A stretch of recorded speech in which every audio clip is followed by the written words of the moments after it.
Now, how about them damn Celtics? And we are back with another episode of How About Them Celtics. Sam and I are here recording Monday, June 9th. Draft a couple weeks away. We've done plenty of videos on that. Trade rumors are still continuing to heat up. Probably will hit their head in a few weeks here as well as free agency opens in July, and it's the start of the new league year. And we'll start getting some stuff rolling in, but we're here to break down the latest. How you doing, Sam? Doing good. Excited for the show today. Fun show on the way. We had, I don't know if I would say new rumors, but confirmation of what we already knew once again, and we'll talk more about it. Perhaps the City Edition jersey is leaked for next year, which I always care a lot about. And we'll go through your emails. We'll talk about the finals, and there's a new KD team lurking, thinking about KD. Stick around through all of it. Show's going to be a lot of fun. We'll do the rat list at the end. Subscribe to the channel. We're here every single day with new content, even in the off season. Like Jack said, tons of draft prospect videos coming down the pipeline, free agency stuff. When Summer League starts, you know we're going to be talking about all those dudes headed to Vegas. Subscribe and hit the bell. Full pods drop Tuesday, Thursday, Sunday, and those other videos are on the days in between. Yes, sir. Let's start with Jay King of The Athletic. Put out an article.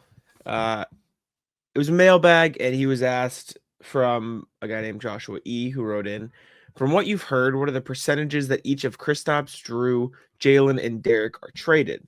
And Jay wrote, at this stage, I'm not sure even the Celtics front office could provide percentages on that. As far as I'm aware, none of those four players will be untouchable, but the price tag for Jaylen Brown and Derek White will be extremely high. Jrue Holiday, who will turn 35 next week, might be the most likely to go because of how old he will be when Tatum returns to full strength. If other teams value Holiday now, and I suspect they will, it would make sense for the Celtics to move on as much as they appreciate everything he brings to the team on and off the court. The futures of the other three starters likely all depend on the offers the Celtics receive as they explored avenues to shed salary this offseason. Is a team willing to blow away Brad Stevens with a huge offer for Brown or White? How much value does Porzingis have after yet another season marred by an inability to stay on the court? He will be on an expiring contract next season. So basically all but confirming nobody's untouchable, but Jrue and KP are the most likely purely because of the price tag the Celtics are going to put on Jaylen Brown and Derek White. And that they're not going to be like, I don't think the Celtics are going to be calling for anyone. Like, I don't think they're going to be calling any team and say, hey, take this person. Hey, take this person. I think it's going to be a lot of, if we get the right offer in, what does it look like? Can we make it? Will we be interested? There's going to be a certain date that rolls around where it does become a let's start calling people kind of thing. They start getting a little bit nervous.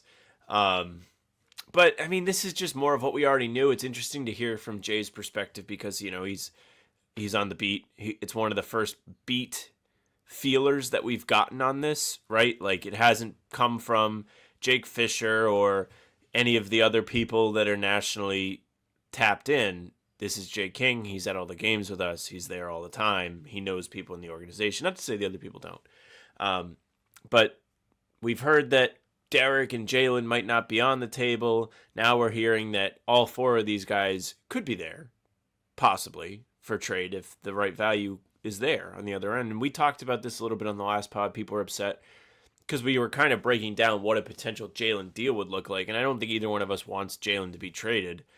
But, you know, some of the deals that are out there you can talk yourself into. The same thing could be said for Derek White. We did the bit last time where you were talking about what if they get 5 firsts for Derek White. And you're just like, well, I guess we have no choice. Brad Stevens is sitting there, head in hands, and is like, man, I guess, sure, give me all the picks. The Tatum timeline part of this is interesting, and I'm guessing that this is speculation from Jay King because that's kind of what we're all doing.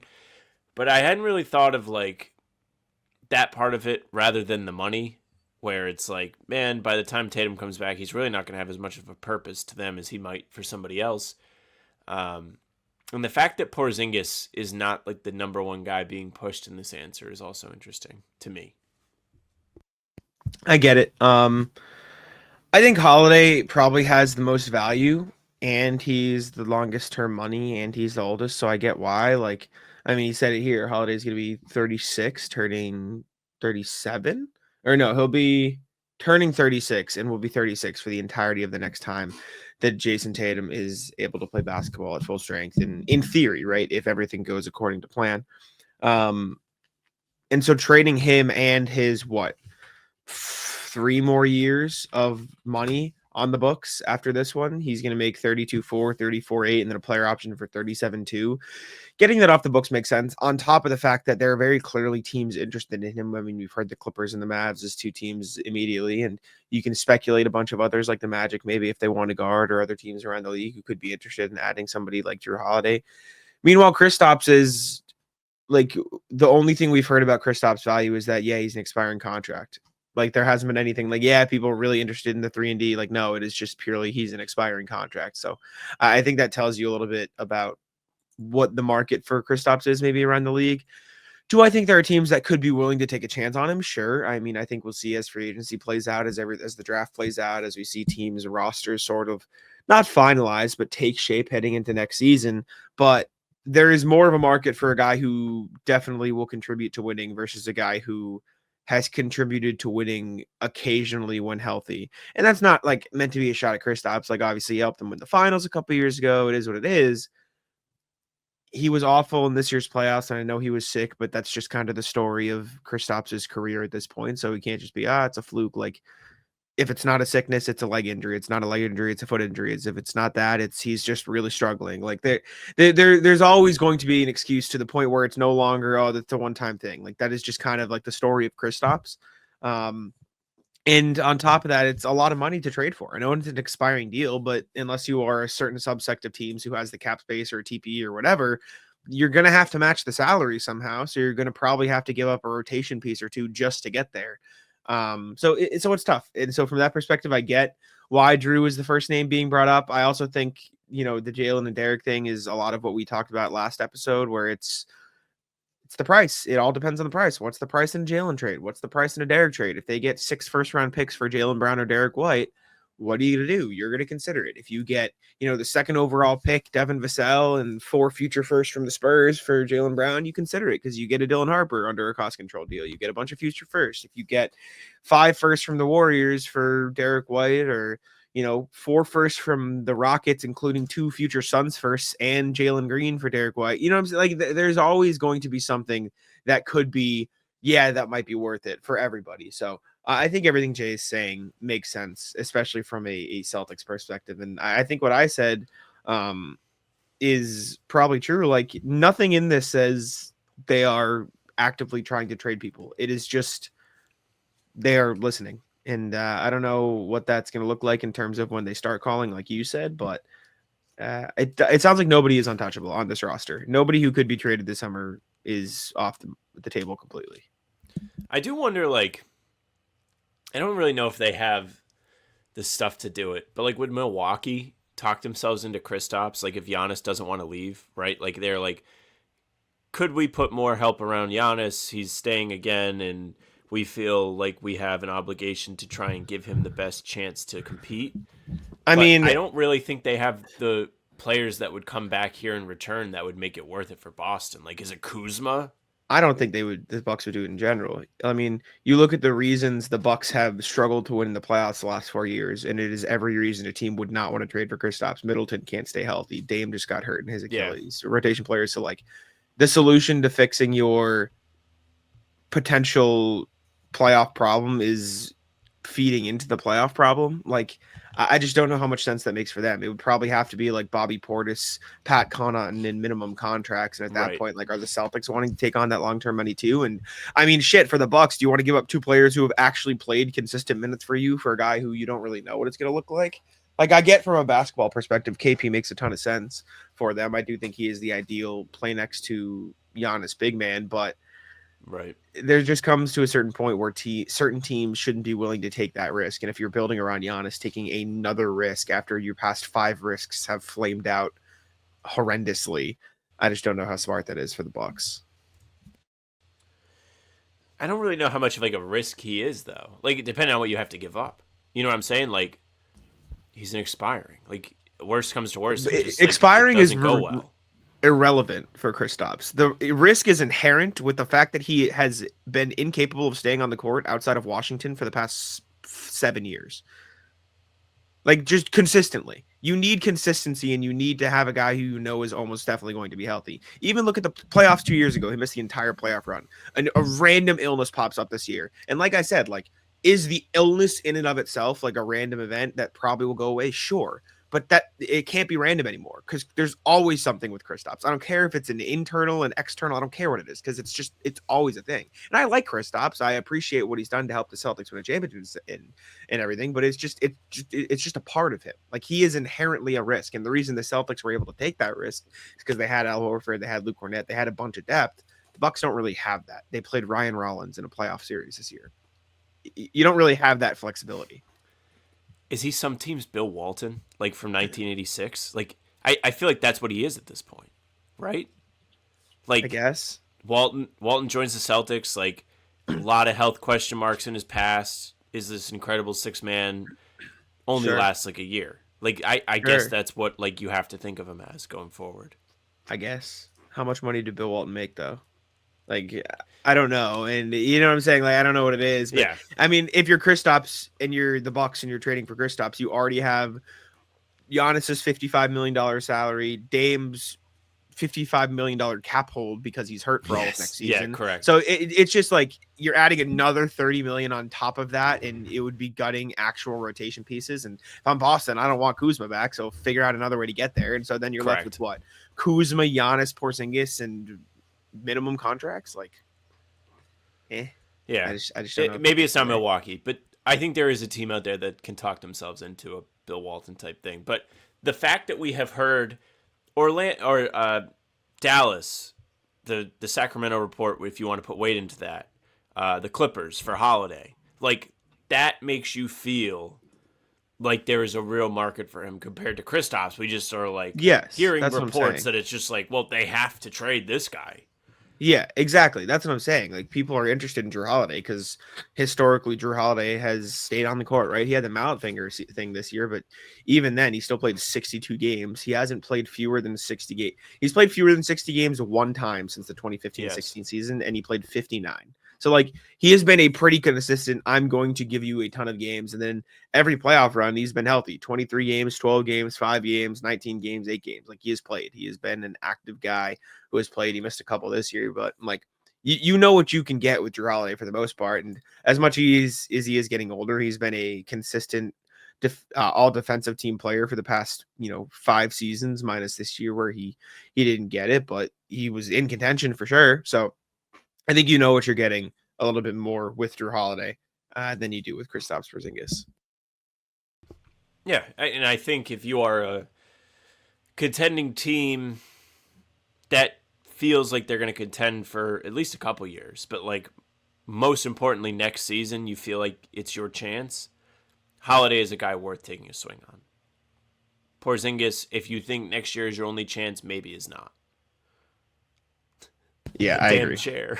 My chair is very broken. Yeah, I got a new one. I got a new one coming in a couple days, but this one's gonna last me till then.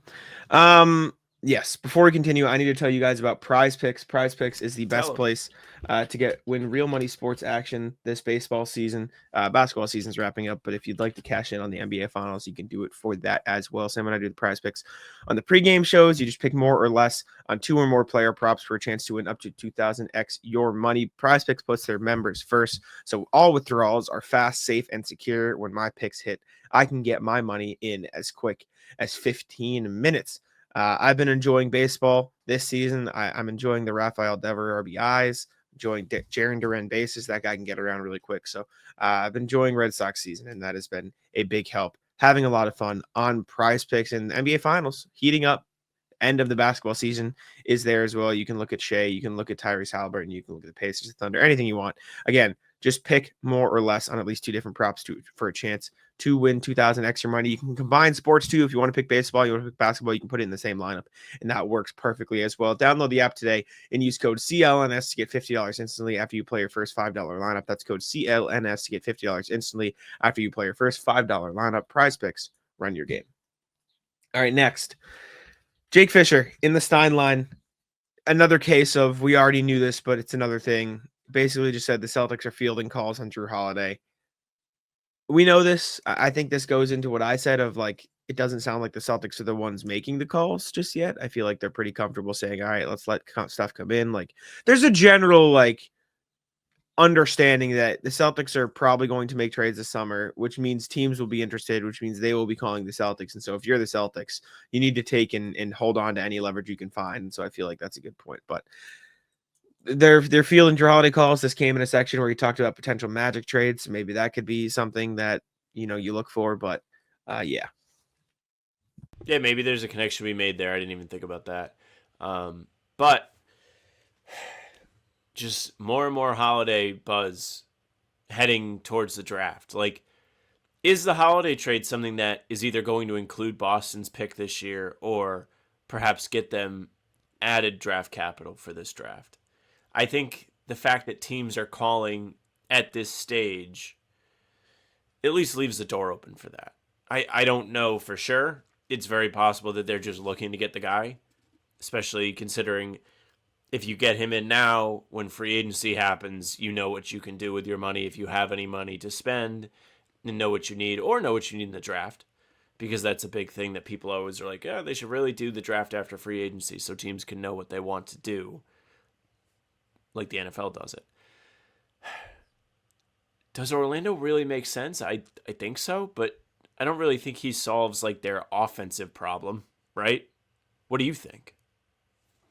I mean, he gives him a shooter. I definitely think he's better than KCP, right? So like he's an immediate upgrade over what they have. That's a fact. I think he's a fine shooter. I think he's a fine facilitator. I think that's something you lost. Like, as much as they do need shooting, they could also use just another guy to have the ball in his hands. And I think Jrue Holiday is fine being that, as long as he's not the primary guy like he was in Milwaukee a couple years ago. I think a lot of it also depends on what they're sending out, what the Celtics would want, and what other teams could get involved as a third team to take on the salary, right? Like, theoretically, you could get there with KCP's contract and Cole Anthony's contract. You throw in the 16th pick, and then you throw in maybe, I don't know, something else. Like, the Celtics would be a second apron team if you did that. But if you send one of those salaries to, like, let's say the Hawks in exchange for pick 28 or something like that, like, you could shed some money and then have it work. It just would depend how much money. Would you be shedding 20 million because you're getting Cole Anthony back, or would you be shedding 10 million because you're getting KCP back? And then if you're the Celtics, is it worth getting KCP back? Would you rather just find another offer somewhere? Like, that's where it gets a little bit awkward, maybe a little bit tough. If you look at it from the Hawks perspective, right? Like, what would, you be getting back in that TPE to make it worth it? Like, if you're the Magic, like, John Isaac could be thrown in there too, but he has 3 years left on his contract. So would you rather just eat the 1 year of KCP, like, versus something else? So there's a lot to be considered. I think Orlando definitely makes sense. I think it would just depend on what other team could get involved, so the Celtics wouldn't have to eat a bunch of salary, because that's eventually going to be what matters the most in a deal. Exactly. I honestly don't even think we should be talking about like any mock trades that don't have the Celtics netting some cap relief. Yeah, so like if you get KCP going to the Hawks, and it would depend on what the Magic want to give up. Like, if the Magic want to give up KCP, Cole Anthony, 16 and 25, you can send 16 to the Hawks. The Celtics get 25, and that way the Hawks take on KCP, the Celtics take Cole Anthony. They'd shed 19 million. That's pretty good. That is pretty good. It almost hits the immediate gap that they need to get under. But again, with pending free agency, they're going to need to shed more than the 20 million they're currently over the first apron. But it's a good start, that's for sure. Definitely. Okay. Last Celtics thing before the email. There was a leak on Twitter going over some of the Celtics, or excuse me, some of the new jerseys around the NBA. And the Celtics City Edition jersey was supposedly leaked. We don't for sure know this is what it is. It seems pretty concrete because, I mean, this is kind of what it's been in the past. This is how it's been leaked in the past of years. So we can take a look. I'll pull it up on the screen. But yeah. You sound so sad. I don't care. I don't give a shit about any of this. You got really fired up over the Magic jerseys last week. Because they were cool, and I knew it was going to be like a fun conversation. I know I'm not going to care about this conversation. Well, but I will let you go ahead. Yeah, I actually wrote about this for Hard Review Dini. Got 600 words out of it. I think it's more than I got last year. The City Edition thread was an exciting thing going on Saturday night. for those of us just doing nothing, sitting around on Saturday night on Twitter. It was apparent, like, this year what the NBA is doing with these jerseys is much different than what we've seen in the past. Like, they're taking past City Edition jerseys and either just running it back straight up, or they're recoloring or reshading these jerseys, at least according to the thread. Like, if the thread is correct, then every team has just taken an old jersey and made it new, or just reusing it, which is so cool. Because some of, in the 7 years now they've done City Edition, some of them have been winners. Like, I really liked the 2018-19 ones when it was white with the gold trim or the yellow trim on the green numbers, or green with the inverse. I liked the drop shadow ones from the 21-22 season. Like, those were kind of fun. Like, there have been good City Edition jerseys. So I was like, oh man, like, it's going to be cool. And then I saw Green Runs Deep reply to the thread before this had come out, and he was like, is this true? Like, this, I heard the Celtics one is going to have gold text and gold trim. And I was like, oh my gosh, they're running back the 2019 ones that I love. And then we get this. So let's talk about what's on the screen. For those of you that are just listening on the audio platforms, the jersey has a white base. There are parquet designs on, like, the background. It's there. You can notice it very easily. There's gold lettering and number with black outline. The neck and sleeves have gold trim. And then the underarms have a 3-stripe pattern of gold, black, and white. Now, you may be thinking the same thing as me, where it's, oh, wow, it's a Celtics jersey that has no green. Not an ounce of green on the Celtics jersey. This Celtics jersey would be an absolute winner if they just replaced the black trim with green. Green around the letters, green on the sides. It would look sick. It can even be a darker green. I think that would look ugly as fuck. What difference does it make from this? This looks like a New Orleans Saints jersey. I think, like, if you told me the gold was going to be green and then the black was going to be gold, maybe you could convince me. Green, like, trimming on the gold sounds like it would be like a nightmare. Or maybe you just make the base of this green and everybody wins instead of white. Sure, that's fine. They just missed it. This isn't bad. This is not last year. Last year, Nike could not have lost this year unless they took last year's jersey and just made the base white. Like, that would have been the worst possible outcome. They beat us down so bad last year with the action green jerseys that they could have put anything out and we all would have been like, cool. Yeah, looks good. I don't hate this. I think I gave it a C+ on the review on Hardwood Houdini. It's not the worst thing I've ever seen. Might look really cool in person. I've seen Pete Rogers do some mocks where, you know, I'm a fan of the gold being used with Celtics jerseys, but that's a large part because I think it looks really cool with green. So I'm bummed that there's no green on this. Yeah, I just don't think green and gold would look very good together. Like, the green and yellow looks okay. I don't even love those, to be honest. I just think green and gold would look like too clashy. Like, I think it would look whack together. But the thread did say, like, this, some of them it didn't say this, but this one said this design may not be 100% accurate. So maybe there is green. I'm holding out hope, even if you for what it's worth, GRD replied, said it might not have parquet on it. So I don't know how much the change is going to be the colors versus just the actual. That is a good nugget of information. Let me see if I can change it. By the way, I want to see if I can change it to green in Canva. I don't know how I would be able to do it, but I bet there's a way that I could. Yeah, hold up. Let me see if I can change it to green. Let's see if I have an eye for graphic design or not. I don't think I'm going to be able to. Yeah. Okay. How? Okay, hold up. I'm going to show you what I'm doing for the listeners. So I have this up, and then it shows me like colors that I can change up here, but I don't know what color is which. Like, I can change this gold to like green, but that's just the Celtics jersey. Okay, that's not actually. Yeah. Like, I don't know if I can change this black. I mean, I can, like, you know what I'm saying? Like, wait, what did you click for the gold? This. Up on the top. Yeah, this is just this. Yeah, this up here. So that's just that. But that doesn't help me change anything for real. Let me go to a different site because I think there is another one. I'm so curious about this. Now I I'm actually curious. need this to be achieved. I'll try. I don't want to take up too much of the podcast, but we can see. I just don't think like I think the green trim. I just don't think it'll look very good. Like I don't know. I think green trim is gonna look super awkward with everything. Like I think it's just gonna be too much going on. I think green is still like a dark enough color where it works. Like it's not another light color. Like I think you want a dark light. It You can depends go on the like green. a little darker. It doesn't have to be bright. I think that in order to get it dark enough, it would have to be just like black. Like it would have to just almost just look like this, anyways.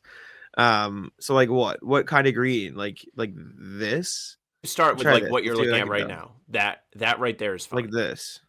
All right. So then like this. All right. Undo. So I have to go like this. Boom, boom, boom. And then like this. Like this. Here. This is what it would look like. Sorry for audio listeners. This is awful for you probably because I'm just changing the color of the jersey to green instead of black. That the green might be a little too limeish, but I think that looks better than the black. That looks good. I disagree. I don't think so. I mean, I think you could do like a combination. Like if you want to line the sides in green, sure. I think this. Yeah, the sides would definitely benefit from it to make the thing pop. What if I just make this black instead, and then you can have the green? That's not bad. What if you try and make the base green? What like this? Like where the white is, make it green. It would be it would be like Celtics green. That's like more. I think gold needs to be with black and white and nothing else. Almost always. I think there are very few colors that look good with gold as an extra color. I think it should just be with black and white. I think everything else starts to look whack. I think maybe like a blue. I don't know. I mean, people are gonna disagree with me. That's okay. All right. Let's go to email. Reminders always, you guys can email us at hbtcpod@gmail.com. That's hbtcpod@gmail.com. I believe we have a few emails today. I think we just got one literally right now as I'm saying this from somebody. So I'll pull up the email and we can take a look at what y'all have to say. Thanks for the emails. We appreciate it. Here is the first one from Michael Hilly. It's a Hauser trade. Michael says, hey guys, hope y'all are well. I'll share my screen in a sec. Says he has a trade idea for Sam Hauser for us to take a look at. I don't know what Hauser's trade value is, but I think it's either a late first round pick or early second round picks that you need to cut salary. We know Sam is likely a trade candidate. Here's a trade that I think gets interesting. He says Celtics cut 10 mil minus the non-guaranteed money you pay to second round picks. You get some nice potential pieces like possibly Tiero, Proctor, Lanier, Kalkbrenner, or PV. Hornets give up second and dump Josh Okogie to get a proven rotation player out of their team. They need to get rid of some players and picks anyways. They don't have a lot of open roster spots. Simone, yes, Jax is pronounced wrong. I'll never forgive them. Pairs nicely with their core. Pistons give up a second, and Simone can get a long-term signed 3-and-D wing and Hauser and take Okogie for their trouble. Perhaps the Hornets don't receive enough, and you can tweak it, but let me know what you think. So the trade, Celtics get 2 second-round picks from the Hornets. Hornets get Simone Fontecchio. Pistons get Hauser and Okogie. I don't think the Hornets would do this. I don't think they'd want Simone Fontecchio. I think he's a pretty, I don't want to say negative asset, but I think he's pretty nothing. Like I don't think anybody's giving up anything to get Simone Fontecchio right now. Yeah, I mean it depends. Do they hate Josh Okogie enough to where like they're like I would rather have Fontecchio? To where they'd give up picks and add money to their books? I don't think so. Yeah, I don't think so. I just don't think it'd be worth it. If you can find a way to get second round picks, I'm all for it because we've just he shot 33%, 33% from 3 last year. Oh, that's not good because that's the thing he's supposed to be good at. Yeah, no, I don't think so. I don't think the Hornets would do it. Is there an outline here? Maybe the Hornets want Marcus Sasser or something else from the Pistons to make it worth it for them. And they get a second round pick and the Celtics get a second round pick. And then you shed this salary. But I think it would just be cleaner to send Hauser to the Pistons and get picks back from the Pistons and cut the Hornets out completely because the Pistons have cap space. And so they wouldn't need to send out Fontecchio. Yeah, I agree. I don't think the Hornets really need to be involved in this, but the Pistons could definitely be a landing spot for Hauser. You saw how much better they got last year by allowing their guys to develop for another year, yes, but also just adding guys who can shoot the ball next to Cade Cunningham. Like Cade made All NBA this year after he was like, oh yeah, it's cool that Malik Beasley's there and he can shoot threes, and Tim Hardaway Jr. is there and he can shoot threes. It was like the simplest fix for a team that was literally the worst in franchise history. There were other things that happened too, but that was a big part of it. Indeed. All right. Next email, getting back. Rob Vera says, more second apron tricks to help the Celtics. Hi, folks. I still see so many folks saying Brad is in a desperate position and has to pay teams to take Jrue and KP to get under the second apron. This makes me facepalm so much. Brad doesn't have to trade Jrue or KP to get into the second apron. Here's two things in Brad's back pocket that allows him to operate from a place of non-desperation. Waive and stretch. As long as KP is waived between July 1st and August 31st, Celtics can stretch his salary cap hit across 3 seasons. This means he'll have a cap hit of $10 million next year. Or this year, $10 million next year, and $10 million year after that, immediately cuts $20 million from the Celtics cap and puts them below the second apron. Of course, signing their rook /Al/Luke will put them over again. This can easily be solved by just sending Sam into to a team that has $11 million in cap space, TPE, or has the MLE available. 19 of other 29 teams in the league have this capability. It won't be as tough to move on from Sam for a pick. So that should cover the rook and any other vet as we look to sign. We have options. 2. Buyout negotiation. This isn't as useful, but could help. In the above, Brad can negotiate with KP to lessen the buyout of his contract. Of course, KP most likely says no, but maybe Brad has a really good relationship with KP and he can get KP to leave money on the table. Let's say Brad gets KP to leave $3 million on the table. That changes his waive and stretch cap hit to 9, 9, and 9. That gives a little more breathing room under the second apron. So yeah, Brad doesn't have to take on a bad contract or settle for deals where they have to pay teams to get into the second apron. They can simply waive and stretch KP, get under the jettison Sam, then jettison Sam to stay under if KP agrees to give him some money in the buyout. Better if KP agrees to give him some money. Lastly, in honor of the other Sam LaFrance, I'll share a mock trade that helped the Celtics cut salary involving Hauser. Trade legal as usual. Boston gets 3 future seconds. Detroit gets Sam Hauser. Why Boston does it? They shed $10 million and replenish the war chest. Why Detroit does it? They get a cheap shooter without giving up a first-round pick. Detroit has a ton of seconds in the future, and that it's untenable for them to draft them all. Hauser is absorbed into Detroit's cap space.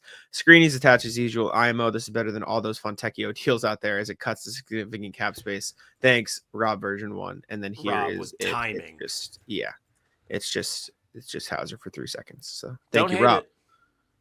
Fine with me. The seconds I'd will be rather. helpful. I think you can get a first or 2 for Sam Hauser, but maybe that's just me. I I still crazy. Maybe 1. Listen, man.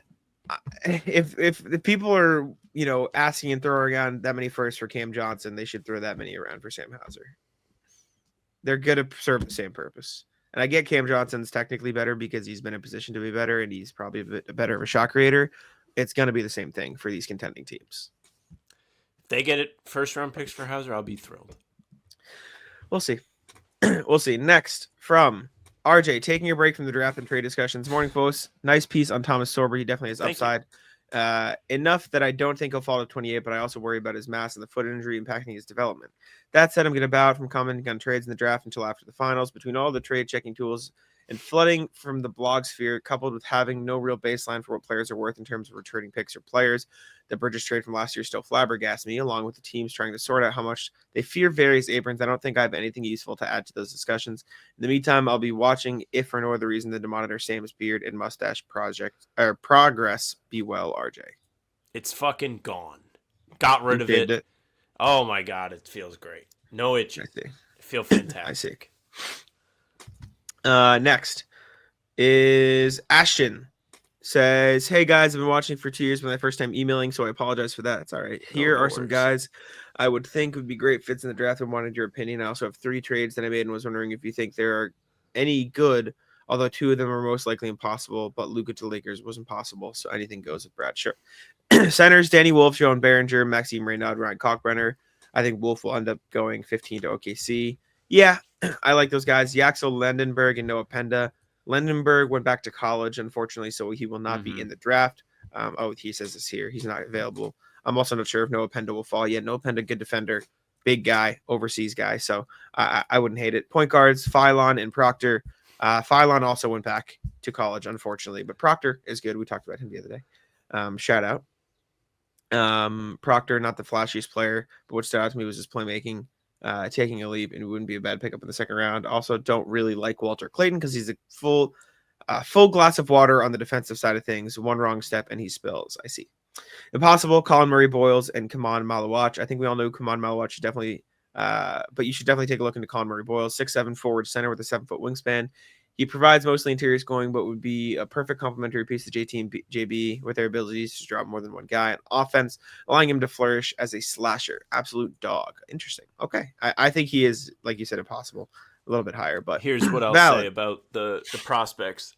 I love Behringer. We haven't gotten to do the Behringer video yet because there aren't other videos of him up yet for us to react to. When that video comes, watch out. I'm ready. But all the guys you picked are appropriately in Boston's range and would probably be very good fits. Indeed. I agree. All right. Next, trades. Nets receive Kristaps, Boston's 2025 first and second. Boston receives the 19th pick and maybe the 36. Probably can't get the 36, but moving to 19 will do well for us. I don't know why the Nets would do that. They move back in the draft and take on Kristaps' salary. I don't really think they have a need for KP. No, I don't even think they can talk themselves into like the upside of it. So unless they have like big cap space plans this summer, but that would be kind of counterproductive to that. Well, yeah, that would ruin their cap space plans because they would have to. Would use it their ruin cap space it? How much do they 55, have? like 55. Okay, so it would like take half away. Yeah, that wouldn't be any good. Yeah. So next one, 4-team trade. Rockets get Jaylen Brown, Daniel Gafford. Pistons get PJ Washington. Mav gets Jrue Holiday and a future Pistons first-round pick. Celtics get Şengün, Jabari Smith, Tari Eason, the 10th and a future first. I don't think the Rockets would do Şengün for Jaylen Brown straight up, let alone the rest of it. If Jaylen Brown becomes Giannis in this trade, do they do it? Maybe. Yeah. But then there's no it need still for the feels Celtics. like a lot. Then there's no need for the Celtics in the trade. I'm just doing it to be like, that's a lot of stuff. Yeah. I feel like they might actually get worse if they do this. The Rockets, for sure. 100% they're worse. They have to really believe in the rest of the cast there. Or they have to know they're getting Giannis or something. But I'm not sure they can get Giannis if they already gutted so much of this to bring in Jaylen. No. I saw someone make this trade straight up, but just between Boston and the Rockets. But I thought adding the Mavs and Pistons would make the Rockets want to make the deal because they get a replacement center return for Gafford. Now they probably never do this, but they could still swing for a KD or offer to get Trae Young and a Kongwu to pair with JB since they still have Green, Fred, and picks. I mean, that would just be destroying their entire roster, though. At that point, like I feel like you don't really do that when you're as good as they were this season. Also worked in the Seaport District in high school, and Al's Sub Shop is one of the best sandwich shops out there. Damn right. Haven't worked in a long time, but I've tried every sandwich at the shop. So good. I'm addicted. Al's is phenomenal. I'm very excited to get it again later this week. So shout out to Al's. I might go there today. Fuck me. I want some now. We'll see. Now you're thinking about it. I know. I probably won't have time, but that's okay. Next. Forward into the past. This is RJ. Evening, folks. Since there's so much time between now and the draft, may I suggest one video where you look at last year's mock drafters actually did. Remember the great Zach Edey debate that was then settled by him going 8th, which nobody predicted. I mean, everyone is running their mouth about who will go where this year. Let's see how much we should value their guesses based on how they did last year. Maybe we should turn it over to Air Corgi. Be well, RJ. What's Air Corgi? Am I stupid? What is it? I think that's a dog that like hits the basketball down the stairs into the baskets. Yes, it is. Yeah, we can look. We can look at the No Ceilings draft board and the Kevin O'Connor draft board and the Sleepers Media people. We can take a look at some of their misses. We were sharp. Maybe that's a pod segment. We were relatively sharp. We also had Ulrich Chomsky in our S tier, so we were sharp to a point. Well, he still got time. No, we were sharp to a point. Julian Rosa says Jrue Holiday trade. Celtics trade Jrue Holiday, Sam Hauser, 1 first and 2 seconds for Lonzo Ball. This may seem like a lot at first, but doing the trade allows you to be approximately 12 below the second apron. Bring back Horford and Craig, keep Kristaps, and also get Lonzo Ball when healthy, one of the best playmaking defensive guards. Nets were one of, if not the 3 worst three-pointing teams, so they get Kevin Huerter. Okay, I'm just going to read this trade based on the screeny. Celtics get Lonzo, Bulls get Jrue in a first. The Nets get Huerter, Hauser, in 2 seconds. I don't really know why the Bulls would do it. I don't think they're going to be. Not only do we not really know the direction, but they already have Ayo Dosunmu, Josh Giddey, and Kobe White. So I don't know if adding another guard is going to be part of their plans, especially since they have to give up a wing. And as much as Herter isn't amazing, like I think he played really good for them down the stretch of the season. Plus, I don't know if the Celtics are going to give up this and a first for that. Plus, they'd shed 32.4, so I guess that would give them a little bit of flexibility, which is pretty good. But I don't know. I just don't think the Bulls would make this trade. Well, I also like, as much as we've talked about the availability thing this podcast, like that's actually a great theme. Good job, us. Lonzo, very very interesting piece to be involved in a trade where. Exactly. The guy played 35 games last year after not playing for 2 years. 7.6, 3.4, and 3.3 on 36-34 splits. Not the best. Not good. Not very good. It's a lot to give up for somebody who's basically a question mark wearing a basketball jersey. Yeah, I just don't think they would want that. The question mark is too large. Injuries off. Maybe you talk yourself into it. Sure. But. Sure, he's also probably making more money if injuries are off. Best option to deal with KP situation from Michael Hilly. Hey guys, saw the report that Evan Siddery, that's why he believes Celtics would have to send capital to trade KP. We already do that though, but it's reaffirming the idea. Did I say fuck that? All due respect, this is not a real report. It's. I mean, don't even make that noise. It's just not. I mean, Evan Siddery is not a real source. Just like Brett Siegel, unfortunately, isn't a real source. There is no real sources when it comes to the Celtics, and Evan Siddery certainly isn't that. I do not support sending any team anything to take on an expiring $30 million deal. I think the best way to move forward would be to waive KP and stretch him. I use AI to explain the next part because I'm not a genius like Keith Smith. We don't have to read this because Rob Vera explained it to us in a previous email. You heard that already. This assumes no other roster changes. This would allow us to make the moves again. On top of this, Jrue trade can get us below the second apron enough to re-sign Al and or Luke. No worries. I mean, we heard about the waiving and stretching beforehand. I don't think they're going to attach draft salary to anything this summer. I think they're going to want to avoid that at all costs. I would agree. I think that is kind of counterproductive to saving money. We've had plenty of conversations over the last month about what the best path forward is for Boston, and we are in agreement that at least their own draft picks are a part of that because it's a great way to add cheap talent where maybe those guys develop into rotation pieces and you're only paying them rookie scale deals. That would be ideal for building them up to play when Tatum is back. Mm-hmm. Indeed. Before we continue, I'm going to tell you guys about CLNS Media quickly. If you're listening to this podcast on YouTube, you're listening on the How About Them Celtics channel or the How About Them Celtics Spotify or Apple or whatever podcast feed. Make sure to follow us there, subscribe on the YouTube, turn the notification bell on, and leave a like. We'd appreciate it very much. Never miss a show. We have new videos on the channel on YouTube every day at 5 a.m.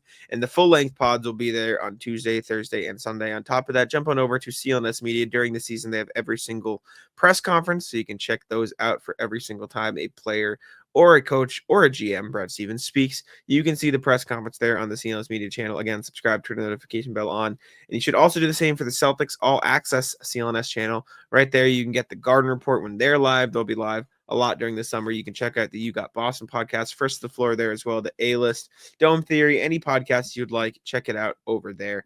Again, leave a like, subscribe. All right, moving into the NBA here. Game 2 of the NBA Finals looked a lot like Game 1 until it didn't look like Game 1. The Thunder played great defense pretty much the whole time. Pacers didn't have it through the first half again, but there was no magic this time. There was no magical comeback. There was no Halliburton miracle shot. There was no, Nemhard step backs over SGA. There was no Turner corner three. It was just a Thunder win, a standard 16-point win, sort of like what everyone assumed was going to happen in Game 1. And no one really had it. Siakam shot 3 of 11. Nesmith was 5 of 12. He was 4 of 8 from 3, but 1 of 4 from the 2-point range. McConnell was okay off the bench, but it was just a non-incredible shooting night for the Pacers and a better shooting night for the Thunder. So the bad shooting that was there in Game 1 for the Thunder reverted back to normal, and the incredible shooting that the Pacers enjoyed for much of Game 1 reverted back to normal as well, and the result was a Thunder win.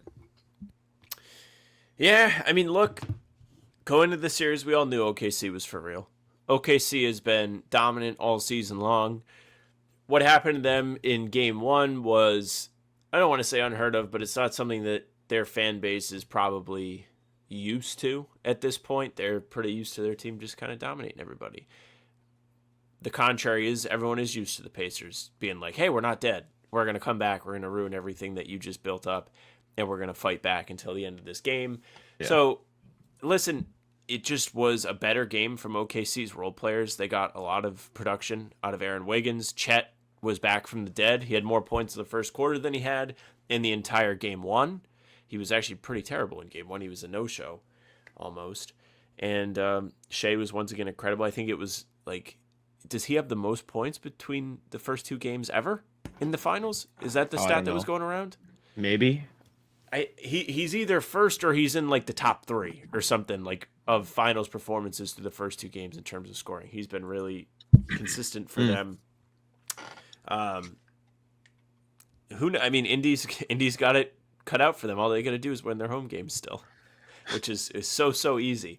Also, we got Adam Silver delivered for a quarter or so when they put the finals logo on the court, fake with the fake project like green screen type shit. It looked so bad. It was so bad. What was worse is like when they put the word like finals on the court, that looked pretty good. Like I thought it looked fine. The trophies looked horrible though. Trophies looked bad. It looked like I did it. It was so bad. Sam and I are also repeating this conversation because our record file just deleted our NBA talk. So if we don't go for as long as maybe you expected us to, just know we're having this conversation a second time. We didn't talk about this the first time though. I had meant we didn't talk about the trophies, the logo thing, but I had forgotten because Jack and I instead decided to argue for 10 minutes about whether or not what Halliburton is doing is weird, which we're not going to do again because it just wasn't productive. Which you'll never hear, and you'll never hear that. Sorry. You'll never hear it. But yeah. Pacers lost game 2. I don't know. I still think they have a chance, but like, I worry that this is just going to be what games 3 through 5 look like now. I hope not. I enjoyed game 1. I've enjoyed watching the Pacers for the entire playoffs. I would like to see this finals be competitive. Game 1 was awesome that they came back and fought. I was at basketball yesterday from 7 to 9 p.m. Game starts at 8 Eastern. I put it on my phone when I'm sitting out for a game. Pacers are looking pretty good. They've made a couple corner threes. They're off to a pretty good start against the Thunder. And then all of a sudden, they're down by 21 points. That is how quickly it happens. I think it was 19-2 the Thunder went in the second quarter. So they put belt to ass pretty quick. Yeah.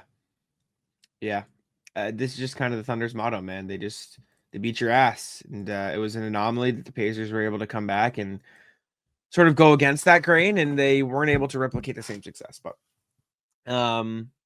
we can go to Durant now. The Raptors are interested in Durant, which is kind of silly.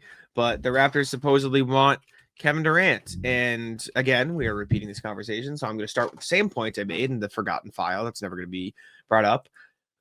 I don't really get it. Like, it doesn't make sense for me for the Raptors to want Durant. I get the mindset of let's be competitive in a relatively weak Eastern Conference, but if I'm the Suns, I don't want Brandon Ingram. And then if I'm the Raptors, Durant, Brandon Ingram, and Scotty Barnes on the same team doesn't make a ton of sense positionally, right? Like, Scotty and Ingram, sure. Scotty and Durant, yeah. All three, what? Like, I don't really know what we're doing there, especially because you also have Grady Dick, who you need to play on the wing a little bit. Like, it just gets way too crowded there.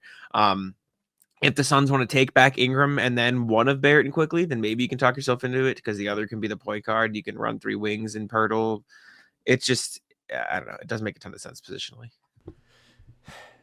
Toronto is married to the idea of getting a big name on their team next year. Because we've heard the Giannis sweepstakes. There was literally a report that was just like they want to land a superstar this summer. Like, that was the report.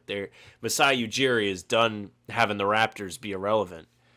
And they definitely have like a crop of young talent, or at least like young-ish talent that you can talk yourself into if you're a team looking to reshape what your roster looks like and give up somebody. But I'm not sure the Durant thing makes a lot of sense for them.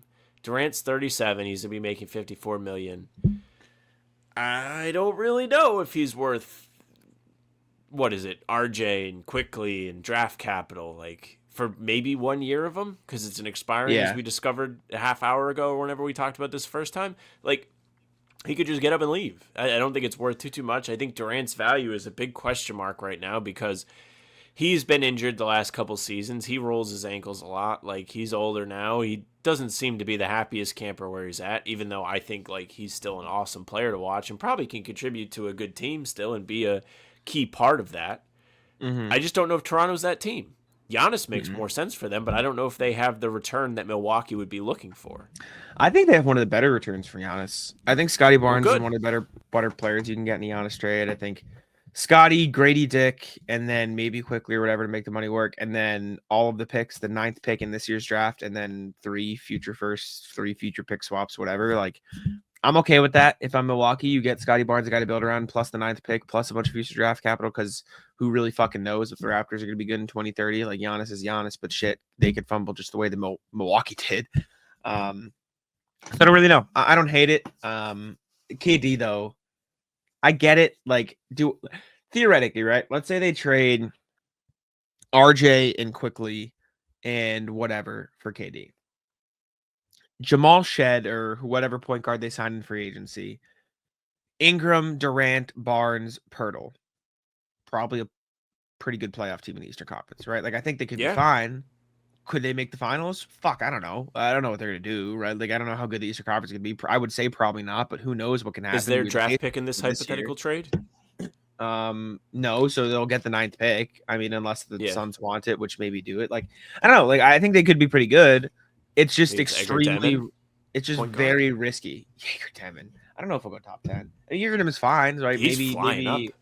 I guess maybe Fears falls to you. Like, I don't know. There's plenty of stuff. I just don't know if that's worth the risk of trading 2 guys who, or at least RJ Barrett was damn near an all-star this year. He was really good. So he was productive. It's just a risk, I think, especially because it's a 1-year deal and Durant could just leave. Yeah, and there's already been like rumblings that he wants to spend his final seasons with a contending team and would be willing to take a pay cut to do so. So that doesn't really rule out anything. I could see KD being like, just let me play for the minimum. I'll go somewhere and compete. Like, I want to win. So who knows? Toronto might not be that. What if he's on the Celtics in 2 years? Sure. I don't know. Okay. I don't know how much of the Rattlers got cut out. I don't know if you want to repeat some of your UFC stuff so I can bleed it in.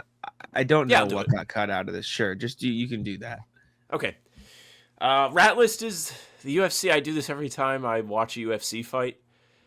UFC fights make me laugh every single. It is just the weirdest sporting event. I think it's boring as shit, but there are funny things about it. Like, I love when there's the guy who just gets his shit kicked the whole night, obviously loses the fight, but it goes to a decision because he didn't get knocked out, and they're about to announce the winner, and he just puts his hands up like it's going to be him when everybody knows it's not him. Only sport you could imagine that. Like, that doesn't happen in the NBA. Can you imagine last night the Pacers are like getting rocked by 18 in the fourth quarter, and Halliburton's out there jumping on the table? Like, I mean, what's the equivalent? It is. Like, but like, we all know. Like, what's the other thing decided by judges? Like, what other sport is decided by judges like that? Maybe it's like the NBA when the guy clearly commits a foul, but they're going like this. Yeah, it's like a dunk contest, like them thinking they got a 50 and then you hold up like a 5-0 and then it's like a 46 just or whatever. Did a one-handed dunk.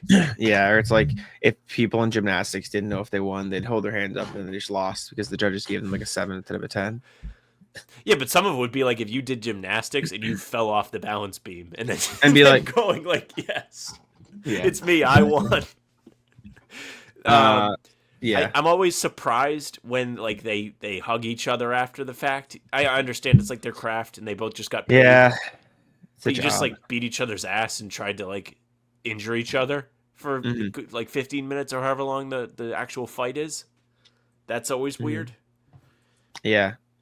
I think the rat list that got cut out for me was my chair is falling over. I've fallen over like 4 different times in this podcast. You'll probably see me like scrambling. The worst is when like a couple times I've fallen over into my microphone cord, which is also broken. So then it unplugs my microphone. But the chair is not fun. I got a new chair coming on Wednesday. And I believe the next thing we talked about is the Viking UFC person, which you'll hear Sam talk about in a sec. The highlight of Saturday's fights was, I don't know what the guys' names were. There was this one guy that looked like a fucking Viking. And the other guy looked like they pulled him off the street, like from his 9-to-5 desk job to fight him. And the fight went about what you would think it would go. Like that was how it went. The and it was Viking just kicked his ass. Viking killed the guy. I see.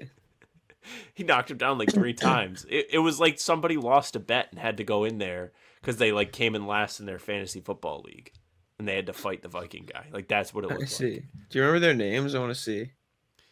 The big guy was like Pimba, PY something. I don't know if I'm gonna be able to find it. That's fine. I have no idea. Anyways, Another thing about the UFC, I always yeah. have a hard time like finding a rooting interest because like the league doesn't tell me what team I'm supposed to root for because of where I'm from. So that's always hard. It's true. I'm incapable of forming my own opinions. Yeah, dude, just tell me which guy to ride with. Sure. I don't. What order else? I mean, this chair is very broken. I ordered a new one though, so I'm fine. It is what it is. You almost but died today. I can feel it right. I know because it's like broken on both sides. So I'll like go to adjust another side and it'll like sway me back and forth. I don't know. I found my Switch in storage. I couldn't find it for a while, but I found this and it was in like we have like a storage unit because we moved out of my like old house and my mom and Henry and Mr. Work moved into a different house. And it was in the furthest box back and the furthest box down in the storage. So I had to dig through it. And I also didn't know where it was. So I had to like search for it before I got to that point. So I was not thrilled, but we found it eventually. And was there a particular reason you wanted it? Or was it just like, I bought this thing, I need to have it? My roommates want to play Stardew Valley. And so I needed to find my Switch. And so I found my Switch.